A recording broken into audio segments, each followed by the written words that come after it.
Well, it's the morning. I've taken Pakistan successfully. He did run out into the sea. I was guarding it last night, and when it hit day 7 and all these provinces didn't revolt, I split my army into two. Now I want to take Afghanistan. So I have Hank here as Army Group A, Allenby and B, and I have the C reinforcements coming from the north just to guard these provinces. Now my average morale is quite low because I almost doubled my provinces. You can see I'm at 70%. We need to get that higher. Taking a capital, an AI capital, is what I want to do. And that will give me a morale boost because I'm still food insecure. I've been buying fish at the store and I'm just tired of spending money and I want cavalry. So I'm attacking. Now I'm hoping with Army Group A here, with Hank, this will get the other groups to leave. You can see there's only 2 infantry right here. And there's like 12 and a fort here and 16, which isn't the end of the world, but I don't have a big army. So I don't want to lose troops unnecessarily. Okay, I hit the refresh and nothing. Okay, if nothing happens, Allenby will take this here and that'll take about 4 hours. It'll be a little bit less. His health is 186 and my attack's 140, but I have 10 hours to day change and I need to get to this province right here because it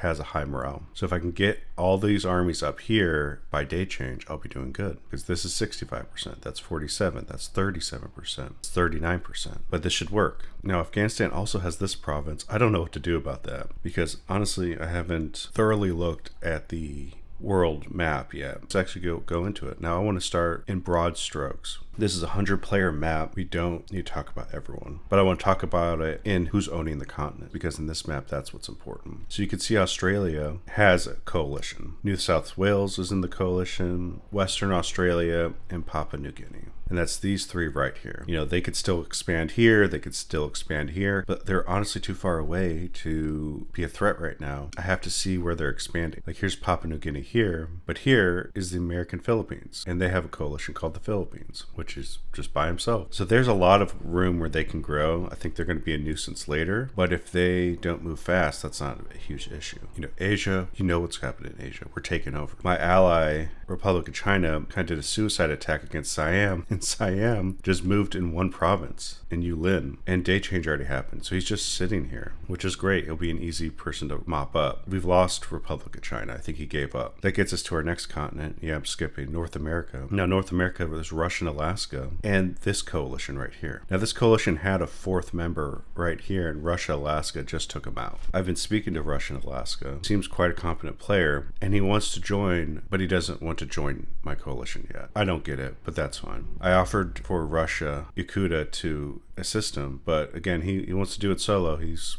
committed to fighting all of these guys. Good luck to him. Either way, that's great they're fighting. That's going to take some time. If we look at his player kills in the surface record, he's doing quite well. High level, good PvP kills, decent PvP kills, and he industrializes well.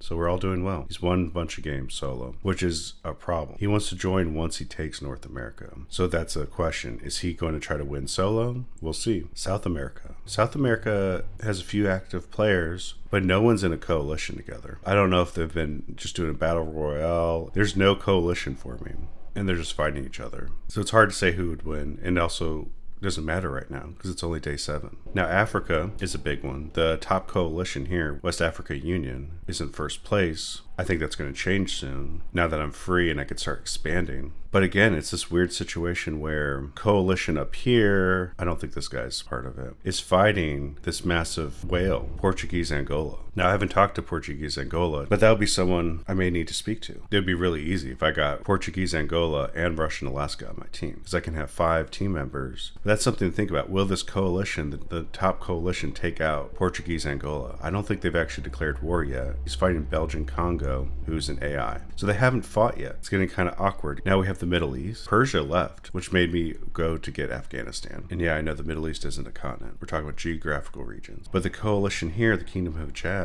and Greece, I was looking at their stats yesterday, and the TLDRs, I don't know why they aren't in coalition together, but they have really good stats and player scores. I would not want to rush Persia right away. And given that Kingdom of Jazz is right there, yeah, they took this. but I want to wait a little bit on Persia. But that gets into Europe. Now, Europe is funny. They had a really strong coalition, and they've been duking it out, but Austria is eating everyone alive. You can see Austria right here. I've also acquired view access from this AI, not just right-of-way access. So I can see some of his troops, and he doesn't have this well defended. Furthermore, coalitions up here broke down. I don't know what's going on. Sweden has taken Finland. Sweden's kind of big. Spain is kind of big. I don't know why they're not in a coalition together. Greece is kind of big. I don't know if they're just being in a secret coalition, catch us off guard. I think this would be a treasure trove to take. That's part of the reason why I want to take Russian Kazakhstan. First of all, he's an active player. Not that active, but he's alive, and he's embargoed me because I've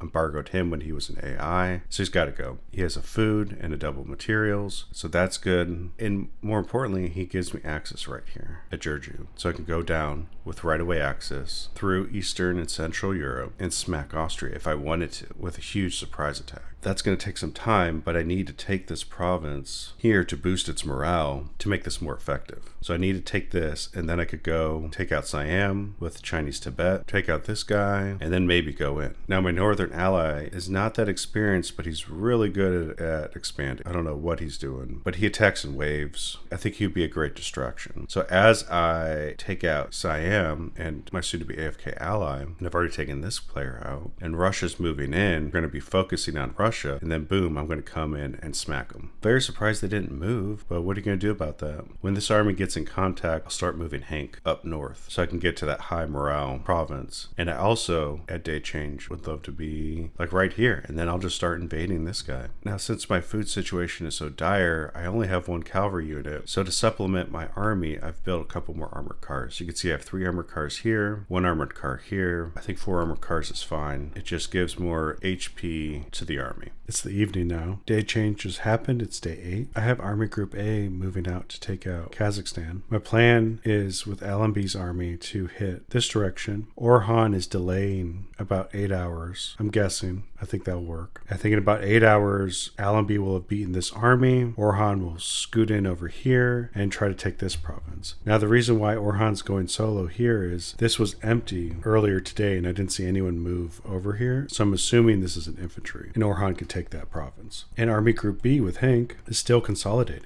Now, I got everyone to a high morale province, so we healed up a bit. Hank's army needs to group up and move out, which will be about 45 minutes. And Hank is going to sack the capital. I've already seen that the capital has about 25 infantry. This has about 18. You could see there's 2 armored cars here. There's an armored car and a balloon here with infantry. It's not going to be the cleanest fight. I'm hoping that the morale, you can see the morale here, is at 63%. The infantry are getting wounded sitting in these places. This is 78%, 74%. I don't think this is going to be a clean invasion, but I want to get this done. And if I can get it done quick, it'll be worth it. Because Siam stopped moving, so I don't need a huge force to stop him. This opponent isn't that competent. You can see they're somewhat new at level 6, and their PvP score is not great at 0.43. So that leads me to believe this shouldn't be a hard fight. Now, if I didn't make it to my home provinces at day change, I was also thinking of just swooping around and taking out this army and coming back around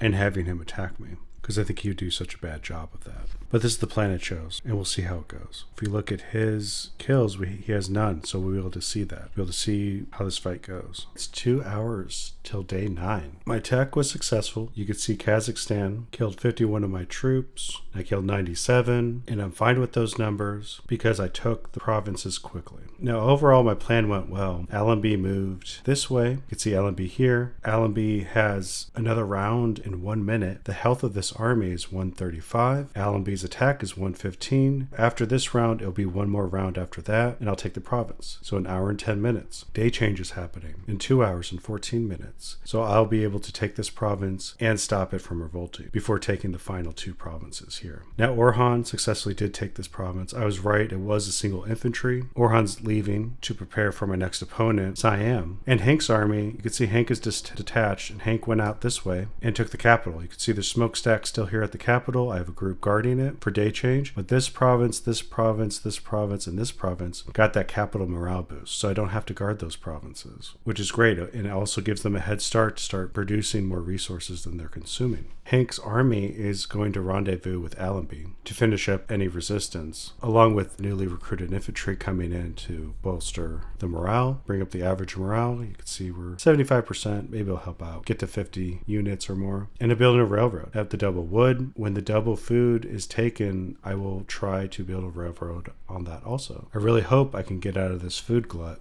I've been trying to industrialize the single resource provinces and just do materials and energy and disregard food provinces, unless that food province has a harbor like Karachi does. But overall, it's not working how I want it. The flow isn't right. So I'm always tweaking my strategies, and this is one that I may need to tweak a little bit more. Can't not have any cavalry. And my army is only 100 infantry and 4 armored cars and 1 cavalry. Not good. I'm retreating with this cavalry. He's injured. I don't want to lose him. He can heal up for the next war. So Siam is finally moving out. You can see Siam has taken out my allies' capital, the Chinese Republic, and the Chinese Republic gave up. You could just see infantry being recruited, nothing's moving. You actually might start losing provinces soon, which is a problem. I may need to move in quicker than I thought. I have time, but Siam is taking his time. Now you can see Siam's army here, and the morale is really low, and he's sitting in a low morale province. So he's ripe for the picking. I need to take him out. I could kill a lot of troops with the way he's just slowly taking provinces, which is good. I'll do it. Hank will take 14 hours to get to Jinying. Jinying is going to be my new rally point, amass my troops. And that 14 hours makes me think not day 9, but at the start of day 10, I could start attacking. I think that'll give me plenty of time here to get all my troops from Kazakhstan into attacking. And I don't think Siam's going to be that big of a threat. Now you can see my ally Chinese Tibet, and Chinese Tibet took out this AI right here. So he now has a border with Siam. So we'll be able to attack together in force.